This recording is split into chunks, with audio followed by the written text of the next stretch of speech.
Syed Ahmad Khan. Sir Syed Ahmad Khan 17 अक्टूबर 1817 ईस्वी मुताबिक 5 ज़िलहज्जा 1232 हिजरी को दिल्ली में पैदा हुए। वालिद की तरफ से सैयद थे। जैसे कि सभी जानते हैं, सर सैयद अहमद खान एक मुफक्किर, मुसल्लफ़ों और जामे खुसूसियात के मालिक थे। वो अपनी कौम की खस्ता और खिफ्ता कुव्वतों को जगाना चाहते थे।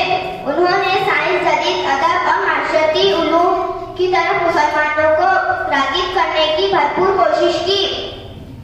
उन्हें हमेशा ये फिक्र रहती थी कि अपनी कौम को ज़िल्लत व ख़वारी, एतदाद व इंतशार और तबाह जिंदगी से तरक्की व उरूज की राह पर गामज़न किया जाए। सर सैयद अहमद खान ने मुख्तलिफ तालीमी खिदमात का क़याम किया, जैसे कि फारसी इदारा मुरादाबाद का क़याम 1859 ईस्वी में किया।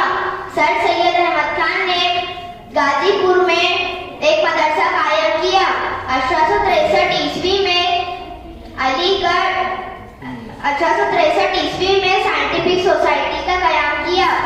अलीगढ़ में सोसाइटी के ज़ेर एहतमाम एक हिफ्ज़ रोज़ा अलीगढ़ इंस्टीट्यूट गैजेट के नाम से शाये किया।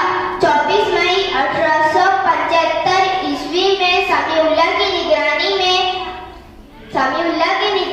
में अलीगढ़ MAO हाई स्कूल का क़याम अमल में लाया गया। उनकी